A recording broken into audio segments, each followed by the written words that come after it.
My name is Darren Hupke, and this is Pixels and Polygons.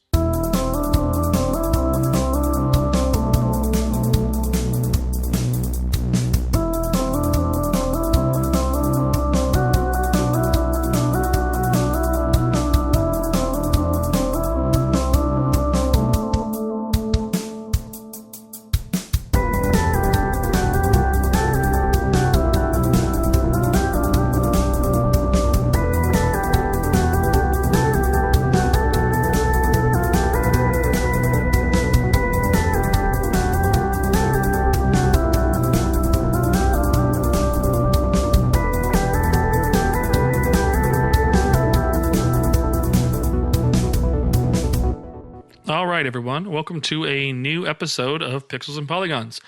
I've going to do something different here and combined my planned episode for last week. Apologize for the delay. It was the holidays. You know, I needed to either cram it in during Christmas or figure I'd give myself some time and let it breathe and release it this week with the episode. And so that's what I'm going to do. But the 2024 Papas, the Pixels and Polygons Awards, they're not forgotten. I'm going to do that here at the top. And then at the end of the Papas, we will move into a new standard episode with a returning guest from the original early days of the show. The early days, I mean March and April of 2024. But back when I was first rolling out the podcast, my friend Jeff is back on the show. So we talk about some fun stuff. What is a GOAT game that we've never played and why? So went back to a classic question too. So fun to answer that and hear that. So great to have Jeff back on again and great to get back into the regular episode formats. So that will be after the 2024 Papas. So just for the business up front, couple updates on the Retro Game Zine front. That is now available for sale for everyone on physically. You can get it through pixelsandpolygons.net. You can find that website in the show links below. I've got the limited stock. I got a decent number of copies, but it is a limited stock of that print run available to buy. $10 for the first issue. It will be the January issue, and we'll kind of roll out for the rest of the year and see where we go from there. But it covers all of the It Came from the Desert classic PC game, game's history, some personal essays, a review of the game, some archival kind of like images and photos from the game, some screenshots, all cool in like a little mini zine format about a single game. So it's a micro magazine, a micro look at a single game spread out issue by issue. So read more about it on pixelsandpolygons.net. You can buy it digitally on my Patreon page. There's a shop tab on the Patreon page. Digitally, it's like $3. So you can get that instantly delivered to you from Patreon as well. On the Patreon front, I've done 2 months now of the review of the month, like postcards for like the retro game like reviews I've done there. So if you're wanting to join up, it is not too late to do so to get the January postcard. I'll be sending those out at the end of the month. That's $5 a month of support. Goes towards like me with like the like web hosting costs for like the website, the podcast hosting fees and all that stuff, things that kind of help keep all of my projects and creative stuff funded and going. Like your support goes a long way. But if not, the Patreon also has a free tier to follow where I have like writing and original articles in between projects and things all posted up there, plus sneak peeks and looks at upcoming stuff that I'm working on. So yeah, patreon.com/Darren Hupke, pixelsandpolygons.net. The Retro Game Zine's available now, physically and digitally. And I should have some information on the Beat 'em Up Volume 1 here in the next couple of days. I submitted the Kickstarter page for review, so that's going to be coming to Kickstarter here in January.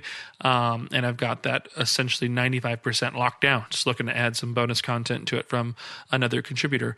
But yeah, a lot of stuff cooking for the Pixels and Polygons umbrella of content, and it's been fun, but that's all for the business. So without further ado, cue in the edited fanfare and applause, and cue in all of the sound effects for the Pixels and Polygons Awards 2024, the Papas. I've made up, let's see, how many categories we got here? 1, 2, 3, 4, 5, 6, 7 categories here with some nominees, and I'll reveal the winners. We'll do have some fun with that, and then get into that main episode. But the inaugural Papas, we're going to look back on this and think about how the foundations and the roots of this probably significant and the important award show are going to be remembered, and they all started here. So we're making history having this award show available to y'all here. So the first annual Papas, let's get right into it. First category, best game I played this year that was released in a different year. So if you're a fan of the Into the Aether podcast, it's one of my favorite gaming podcasts as well. They call these the Go Toys, the games of the other years. So this is a game that was not released on 2024, but a game that was released in a prior year that I had played through again or continued to play or whatever it may be. But the best game I played this year that was released in a different year. So the nominees are Final Fight, Vampire Survivors, Gran Turismo 7, and Fist of the North Star Lost Paradise. And the winner, Gran Turismo 7. I don't know what made me get back into Gran Turismo 7. I had my PSVR 2 and everything, and I used it a little bit, but was just collecting dust. I ended up putting it up on Facebook Marketplace and sold it, and I had downloaded the updates to Gran Turismo 7 to maybe get one more VR race in and kind of check it out. But that just reminded me of how much I did enjoy the realistic racing sim and the loop that it has of the cafe, 3 race circuits that you'll go through, get some unlocks. I like the car and history of the manufacturers, brands and car lines and everything. There's a lot there. It's just got a fun loop. It does remind me a lot of the original 1 and 2. But just done in a really pretty way. And then sprinkle on top of that I got that PS5 Pro, and I really wanted to make sure I was trying out and pushing it through its paces and seeing the best visuals I could. I definitely played a lot more Gran Turismo 7 than I thought I was going to this year, and I had a nice little reignited spark of playing some of that. So Gran Turismo 7, congrats. Best game I played this year that was released in a different year, 2024. Next up, best use of nostalgia that definitely pandered to my childhood. So the nominees are Final Fantasy VII Rebirth, Astrobot, and Dragon Quest III HD 2D. The winner, Astrobot. I mean, hands down, that's got to be it. All of the PlayStation franchises, all the little saved bots that all appear back at your little hub worlds, all the ridiculous gacha items you unlock to finalize their animation and their little hangout that they have around that kind of center land. It's just super cool. Seeing all that PlayStation stuff, it just scratches the itch I want out of a game, or out of a game pandering to my nostalgia anyway. It's just a big giant love letter to the PlayStation brand. So 100% right up my alley. Love all those HD 2D and those 3D / sprite based RPG throwbacks, Octopath Traveler 2, Eiyuden Chronicles, things like that. Dragon Quest 3 was fantastic. Love that game start to finish. So that was awesome. And Final Fantasy VII Rebirth, I mean, that was a great game. And I enjoyed it up until hour 80, and that's when I kind of just had to kind of push through to the end because maybe it became too much. But it still ultimately is an amazing package overall. But did remind me so much of being able to see the original game just blown up and evolved. So a lot of nostalgia points there, but Astrobot is the winner for me. Best game I didn't get to play, but really wanted to for 2024. It's going to be UFO 50, 1,000 Times Resist, and Metaphor Refantasio. I'm going to go with UFO 50 on this one. I've spoken about it on a couple recent episodes. That is a game that is not on PlayStation hardware, and I hope it comes to the PlayStation. Obviously, PC players are able to enjoy the hell out of that cool meta-contextual, like, story, false history of this game company that wasn't in their, and this anthology release of their, games and just all the different genres and styles and quality. It just seems like this really cool package that I know I'm gonna just love the hell out of, but I have not been able to play it yet, and I really want to. Metaphor, I've purchased. I just need to boot it up, but I'm committed to not overbuying and overloading myself with games, so I want to finish up Fantasian, and then I really probably should go back and make sure I finish up Persona 3 Reload, but then Metaphor will be there waiting for me eventually for my next break or next lull, and be able to slot in a giant RPG into that. And then 1,000 Times Resist, I've just heard amazing things about it, and I really want to dabble into that, but that's the category. Best game I didn't get to play but really wanted to, so maybe I'll get around to that one too. Next category in the 2024 Papas: Best Roguelike Poker Game of the Year. Balatro. That's it. It's just the of all the roguelike poker games I played this year, that one takes the cake for sure. There wasn't even a reason to put other nominees on there. Like that was the one. Amazing game. Game I brought up and spoke about too much on the show.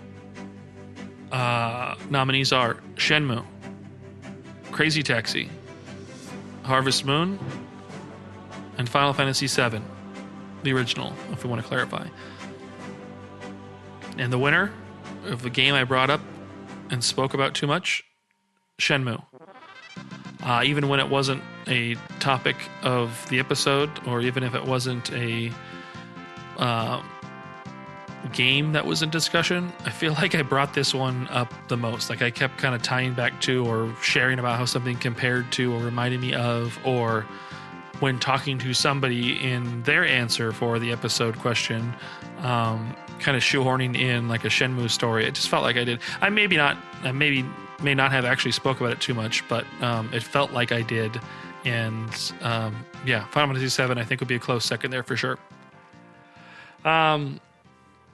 Two more categories.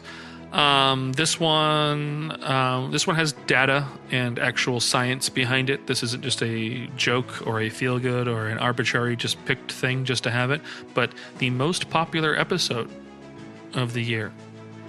So the nominees are episode 29, least favorite, 2, with Gooey and McKenna, the Flashback 64 crew. Episode 1, the original episode, Hardware 1, with Brian and Jeff. Or episode 30, Hardware 5, with Aiden and Austin.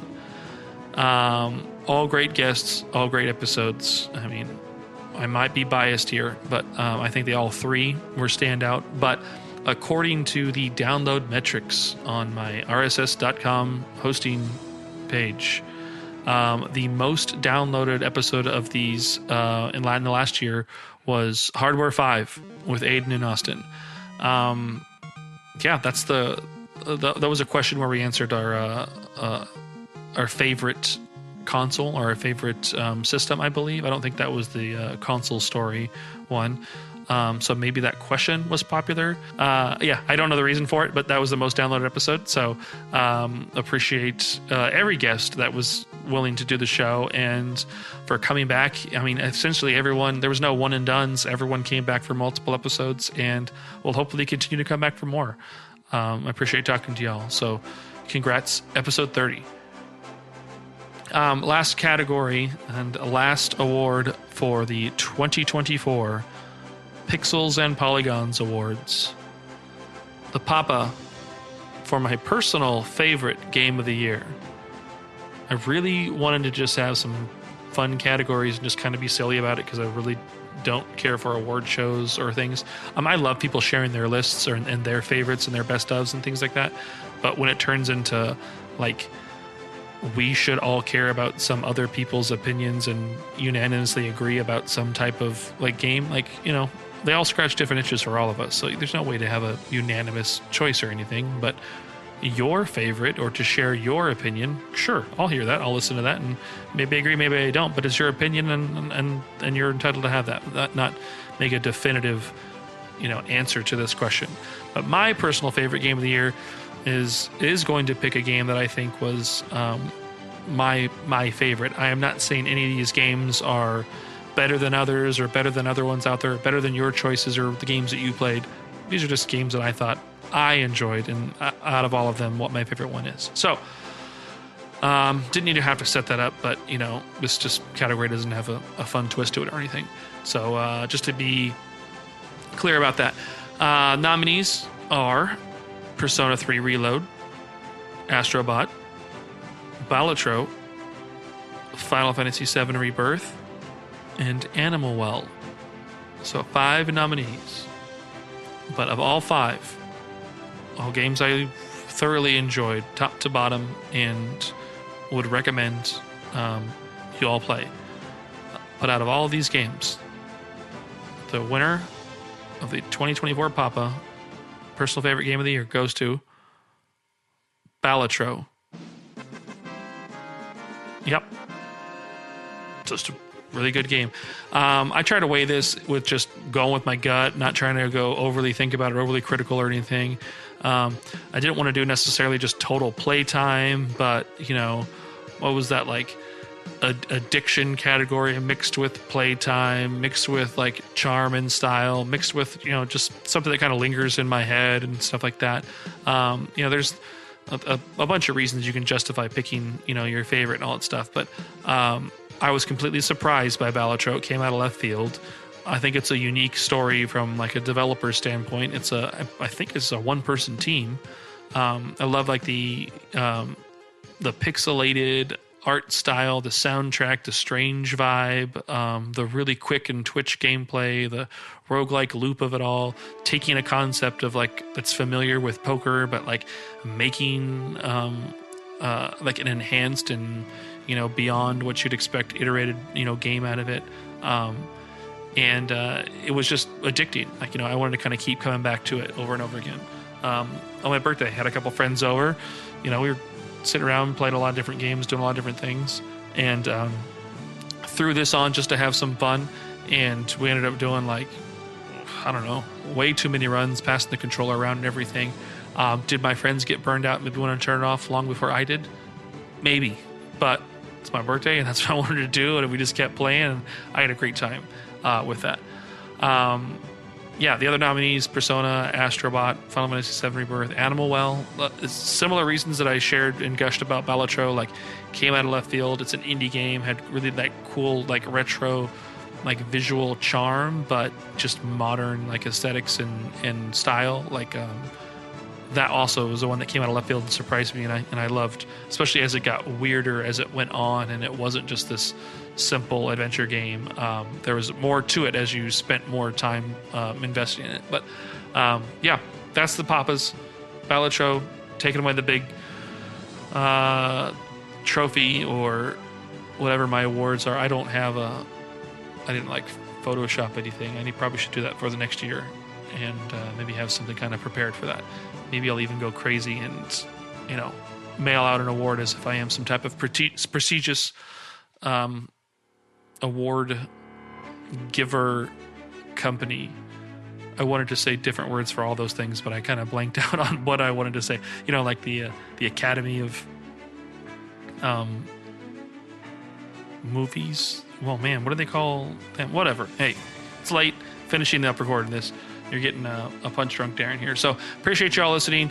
Thank you for being a part of 2024. I took the idea of just, you know, making another video game podcast the world didn't need, but it gave me an excuse to talk to some great people and have some fun conversations.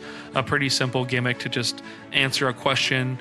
Nothing too crazy, but hopefully it's giving you some kind of entertainment, and hopefully I continue to do it and you continue to enjoy it. So thank you all to a great 2024. Here's to a great 2025. And that being said, this is the end of the Papas, and we will move into the first episode of the new year, a conversation with my friend Jeff, and we'll jump into the GOAT game we never played and why.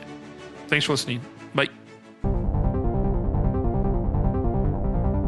All right, welcome to another episode of the show. Jeff, it's been a minute. Oh, I meant to look up what the actual last episode you were on was. Yeah, it's been a while. I think it was the music episode where we were talking about soundtracks that stood out. Soundtracks, yeah. Mm-hmm.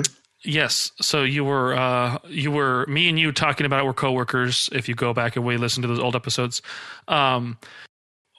you helped kind of like inspire me and like, basically make me want to just commit to doing like the game podcast and all that stuff. So my concern was just making sure I, could commit to it and stick to it consistently and everything. And yeah. And I didn't put an episode out last week, even though I said I was going to. But I mean, it's holiday and all that stuff, I don't think it's a big deal. So you get a pass. Yeah, I'm on like, this is going to be episode like 42 or 43 or something. Dang. So, yeah. Let's go, bud. Keep it rolling. So, original OG guest who helps kind of start it off. So thank you for inviting the idea of coming back on and helping me badger you to do it and follow up on it. Heck yeah, I'm always down to talk games with you. Even though it seems like I'm not always down, I'm always down. Down to clown. All right. Well, maybe not to clown, but I don't know what that means. Yeah, it could be. Yeah, that's fine. I've never said that once, but you put those words in my mouth. Yeah, but it's cool. We'll let it pass. So then it's been a little while since you've been on. So you don't have to recap every game you've played, but what are some recent games that you've just you've been enjoying? Like you literally were playing a game right prior to recording this. I didn't hear what. Yeah. I was playing a little bit of Deadlock. Deadlock currently is in alpha right now, and it's an invite only game. It's Valve's new game. That they're working on, and my friends are obsessed with it. So we have like a consistent group that plays almost every night. But I've taken a break for a while because I have another group of friends, my high school friends. We used to play Call of Duty all the time together, and it's been like 13 years since we played Call of Duty together. And this new one, for some reason, just got us all back on it. So we've been playing a ton of that. So really, I've just been playing games to be social. So it's just Deadlock, Marvel Rivals, which has been really, really fun, and Black Ops 6. But when it comes down to games I'm choosing for myself to play, we talked about this at work a little bit, but I've been playing 1,000 Times Resist right now. I'm on the 3rd chapter and I love it. I can't wait to get back into it. So I'm taking my time with it. I've heard a lot of really great things about the storytelling, and so far I can say that they're all true and they're great, and you got to check it out sometime. Yeah, I know that. And I'm going to probably tag it onto this episode. The thing I want to do was the Pixels and Polygon Awards, which I'm calling the Papas. Ooh. So I was going to share, like just some random things, but like games, best game I didn't get to play, but really want to, 1,000 Times Resist and UFO 50 are both like high on that. Yeah. I haven't been able to play that just because it's not available on PlayStation, the console I am locked to out of biased fanboyism and everything. PC Master. Yeah, but all I have is the Mac, though. I don't have a PC that I could play it on, even if I had it. So why don't you get a Steam Deck? Mac. Oh yeah, that's a relatively cheap purchase, and you'll get access to pretty much everything. And you're a handheld guy. You like handheld games. That's true. I mean, that would be something to do. And then that would eliminate like the need of like building and going crazy with hardware. Yeah. And the LCD one, the LCD model goes on sale pretty often online. Well, you know what I may consider that when they do. I know they've said they're not going to do like annual hardware updates. It's not going to be something to like, but I still feel like there may be like whenever they do the next update internally, like hardware wise, I think that's when I'll consider a buy. That way I don't buy it now and then like a year from now it's upgraded and I feel like I'm shortchanged. I will say that console is small but mighty. It's I think I got through a lot of Cyberpunk on the Steam Deck itself. And that's a pretty beefy game. So yeah, that's also one I need to play. Cool. Well, then, yeah, you caught us up on some recent games. Then, is there a yeah? So let's get into the icebreaker. What I'll make this question up then. So, I've just been thinking about like a lot of retro games and having finished like Dragon Quest 3 HD 2D remaster this year and everything. What's the oldest game that you played within, say, the last year, like 2024? We're talking, New Year's and resolutions and all that stuff. Thinking back on last year, what's the oldest game you've recently played?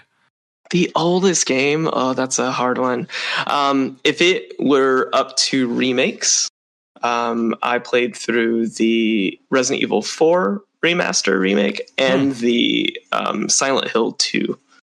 And they were both incredible. But I don't know if I have played anything that has gone farther back than that. Maybe Sonic Adventure 2? Boring. Did you play that recently? Yeah, I had a Sonic Adventure 2. I just wanted to play the intro level. I think the City Escape level is sick. It's just for the music, for vibes. But that's fun. I've been on that new. I've been on that new recently. Well, I mean, I think we can count those remakes. I mean, you played the originals of both of those as well, so you know what they compared and contrast. I actually had questions about that Silent Hill 2 one. I heard that it wasn't just like one-to-one. There were some things that they did kind of do out of order. Like, did you notice anything that was like major out of order? Or did it essentially so long since I played Silent Hill 2, so it felt like a new experience again to me. Some of it definitely felt like familiar. It looks the way I thought it looked when I first played it, and I went back and saw footage of it, and whoa, it's rough. But no, I loved it. It was great, and I think they did change. It wasn't too much for me. Yeah, I want to go on like some Wikipedia dive or like see what the changes were, because if I played it, I've not played it since it was originally released and everything. So, we're talking 20 years essentially. So, I wouldn't have noticed any of the changes. It would feel essentially like a brand new game. Same thing for me. So, but I'm just curious to know what was mixed up and changed up and everything. I do remember the rumor that like in the starting car, like James's wife like could be in the trunk potentially or something like that, and I was like, I wonder if they're going to do something like that in the remake where maybe you can see or there's like a hint of that and everything. I don't think that was ever actually officially canon to it, because his wife had died, much like it had been a year or two or something like that, or maybe longer in the game, so he wouldn't be cruising around with her body in the trunk for that long or anything. I won't really give anything away for anyone who hasn't played it, but they did add a really cool Easter egg for that answers a couple questions just for a lot of longtime fans that like people had. So they did add a secret Easter egg. Cool. And that was really exciting to experience. Again, I will have to read about that online, because I'm too afraid to play a lot of horror games these days, and so really you get spooky. You get spooked. Yeah, I think like that PS3 era, like with Dead Space and stuff like that, those are the last games that I could play and enjoy, like for like the thrills and horror of it all. Like since then, like, I don't know, there's just like an anxiety and a dread, and I just like, I just can't do it. Like trying to play Resident Evil, that first person one, this Resident Evil 7. Yeah. And I couldn't even 7. The demo like freaked me out and everything. And then when the full release came out through PT, when PT came in. Yeah, PT, that was super creepy. It was like iconic. So good. I kept wanting to break that one out and play that when new people would be over to like show them what it is, but also so I didn't have to play it by myself. It was like, check this out here. You take the controller. You run through it. I do believe that horror games are much more fun with people.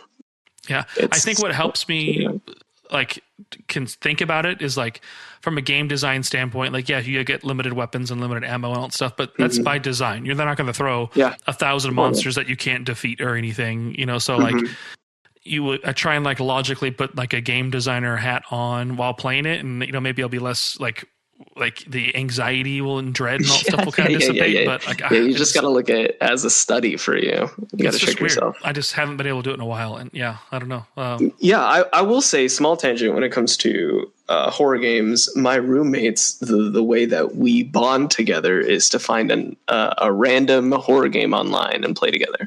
And I will say I have a long list, so if anyone wants to hear it, hit me up, and I'll give you a good long co-op horror list. Yeah, co-op could maybe change it up a little bit. And, I become a connoisseur. Yeah, cool.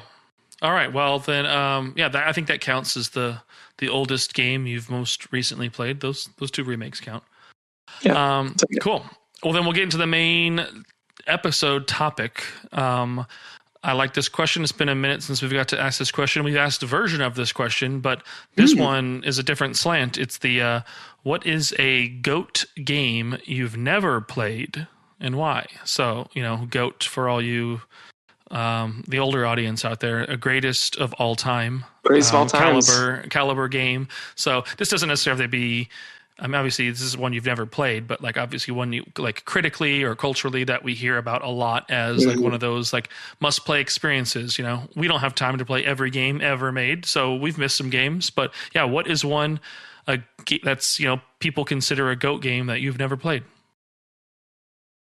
For me, I think when I think about the biggest GOAT game that is that I hear that is a 10 out of 10 that I have never played is. For me, it's got to be Ocarina of Time on the N64. Yeah, I've never played it. I even like listen to music. I get down to it. I think it's cool, but I just missed the boat on that. I had a Nintendo 64 at the time as well, and wow. I missed it. Yeah, I missed the train. I really didn't finish a Zelda game until, until Breath of the Wild. That was my first finished Zelda game. Wow. I mean, you played others, but that was just the first one you I played others, yeah. I've gotten pretty far. Twilight Princess. I got that at launch with the Wii. And a few others I have like dipped into, but I've never finished that game. That's crazy. So you said you had a 64 at the time. Like what were you playing then that maybe my classics were Goemon's Adventure, Mystical Ninja, and what were my classics? Conquer's Pet for a Day. I just missed a few games. I did play and beat Mario 64, and I still think that game's incredible. Yeah, I love Mario 64. I had that. Yeah, that's a great one. Just shortly after lunch with my 64. Yeah. Yeah, but Smash Brothers, all that kind of stuff, I just missed it. Never played it. Oh, what is yours? What is your big gap? Yeah, I mean, I answered this before, and I think when we did this episode last, I shared Half-Life 2. Yeah. Yeah, that was one that I started over. I think I got it cheap on Steam, started it up on PC, played it for a little bit when I had a PC years ago. I just never committed to it. And then when that Orange Box collection came out on like 360 with like Portal and everything, I was like all stuck on Portal and could care less about anything else in the package, but did eventually try and start it up and was like, oh yeah, this is a game, I should play through this. And then didn't get past more than an hour and just never ever went back. And like now it's just, I feel like it's too late. Like obviously like it's a game that like inspired many other games, but like I've already played like those games or those continuations or iterations upon like that genre essentially. And let's be honest, do you really want to start that game when you know that they're never going to come out with episode 3? And that doesn't help either. Yeah. So that's just like I wouldn't want to like, it's like trying to tell somebody to watch Lost, the greatest television show of all time. Knowing like, there wasn't a final season or something like that, cause it ended perfectly. And I'm not being facetious. It's a perfect show. But that is my GOAT game from the last episode. So I will share, and I'm all like just kind of expand on your same answer. I've actually never played. I never played Majora's Mask for Legend of Zelda. So Ocarina of Time. I've played quite a bit of that one. Ocarina of Time. I always say Ocarina. It's not a killer whale. Ocarina of Time. my best friends and, growing up, like him and his brother, like we forever played games for all of our ages.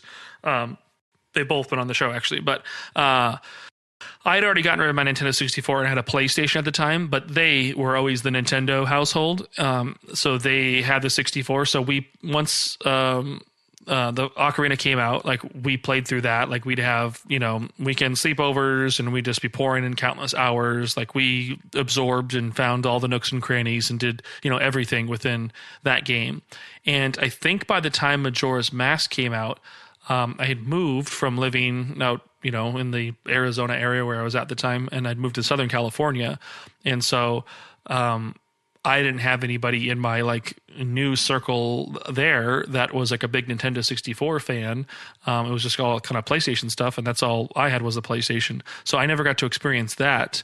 And just like it has like a darker edge to it, and it seems like one that I would absolutely love, but I just never had the time to do that. And then just a few years later on the GameCube, they did like this Legend of Zelda like collector's disc. Oh yeah, and it had with the Master Quest right? and everything. Mm-hmm. And then I think that one had Majora's Mask. If not, then it was that there was like that. No. There was a pre-order bonus I think for Wind Waker that was Ocarina and the Master Quest by itself. But then there was a collector's edition one that I think had Zelda 1 and 2. And then maybe wasn't Majora's Mask on GameCube? Maybe it wasn't. I don't know. But either way, I didn't play it then. If it was available, I still thought about it maybe, but never actually did ultimately. And then the 3DS had that remake of it. Not remake, yes, but it was kind of that's what I was going to bring up. Yeah, remastered ish remake. And by that time, I had my Nintendo defining moment where I walked away from Nintendo and never returned. We had my wife and I were going to a laundromat. We lived in just barely getting by, young adults and everything. So we were going to the laundromat to do our laundry, filled up a couple baskets, threw them in the trunk of the car, grabbed the 3DS. She had the Legend of Zelda special edition, like 3DS Gold with the Triforce on it. I just had a regular one. But threw them both in the laundry hamper as well. Just like, hey, they'll be soft. It won't like break or anything at all. They're in the clothes. Drove to the laundromat, got there, wanted to throw the loads in as quickly as I can so I can start playing some of the Street Pass games or whatever it was I was obsessed with at the time. Dumped all the clothes in there, started the laundry, went and sat down. I kind of looked around, like, wait, where's the 3DSs at? Like, oh, shoot. They're in the washing machine. Like they're in the clothes and I dumped it in there. So I immediately pulled them out, both dripping with water, both completely instantly broken. And I was like, no. And my gosh, couldn't revive them, couldn't do anything. And then I was like, okay, so what do I do? Like I have to buy a new one and then I can like sign into my Nintendo account or something and download all my stuff again. No, you couldn't do that. Your Nintendo account was linked to that system. Yes. They're very backwards about that stuff. Yeah. You could only transfer it if you were like upgrading or changing a system and had one-to-one both functioning to transfer data over. Yeah. So what? How awful. I was like, no, my thing's broken. What are you talking about? I can't transfer data, obviously. And that I was currently in the middle of the obsession. I was playing Shin Megami Tensei 4.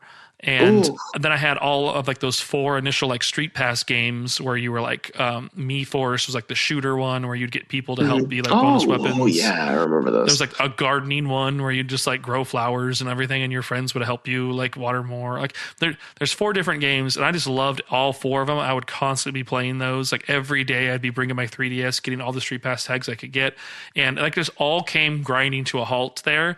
And then because I couldn't re-download, couldn't access the data again, couldn't do anything to get any of my stuff or saves back, like it was just like, they lost the customer, bro. Yeah, I think I'm out here, Nintendo. Like I'm off this train. So not long after that, Majora's Mask. That's a valid feeling. I feel your frustration. I've been through something like that before with Nintendo. It wasn't too long after that Majora's Mask 3DS version like was released, and I was like, oh, I for sure would have like played it. This would have been my time to finally personally like play through this game and enjoy it and everything. And so because of that, that's part of the why the laundromat incident that water damaged our systems, why I never got to play Majora's Mask. I don't know. Awful. I mean, I can always go back, sometime, but there's just no, too many games. They hurt you. Too many they hurt things. you. Yeah. Nintendo. And we I own a support Switch. We have a Switch in the home, but I'm always clear to say it's my wife's Switch or it's the family's Switch. Mm-hmm. And like, if my kids want to buy a game for it, whatever, that's sure. They're using their money. They're buying a game. Like, I'm not playing anything on there. In my mind, like, it's not there. It's not available. It's not an option to play a game on. Like, it's not my system at all. And I don't want to put a profile on there. I don't want to like start putting my toe in that Nintendo camp again. I get it. They hurt you, buddy. They hurt you. Yeah. Yeah. So that's my goat, Majora's Mask. Yeah. Would you ever think you'd find yourself going back to play that Ocarina of Time? I don't know, man. I think I've tried multiple times to play the game, but we've come so far. We've come so far in video games, and I think that era specifically, it is very tough to go back and replay. A lot of old classic NES games, Sega Genesis games, even games older than that, I think hold up still pretty decently, especially like side scrollers. But something about the early PS1, early Nintendo 64 games are a little rough, in my opinion. Those first gen 3D things are definitely polygonal. Yeah. They got some. Yeah, you have to have the nostalgia to like be able to like see through that. For sure. I love the aesthetic of it, and that aesthetic is coming back in some of newer Steam titles, indie PC titles I've been playing, that kind of polygonal art, which I really, really love. Mm-hmm.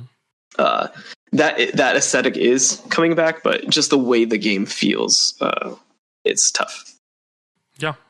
Yep. Cool. Well, that's that. We did the episode. Heck yeah. That's the question. So that's all I've got. Do you want to plug anything or share anything? Or no, I'm just really excited to be back talking video games with you. Thanks for having me on again. Yeah. We'll have you on much sooner again for the next episode then, for sure. Heck yeah. Sounds good. All right, cool. Have a good one, Jeff. Later.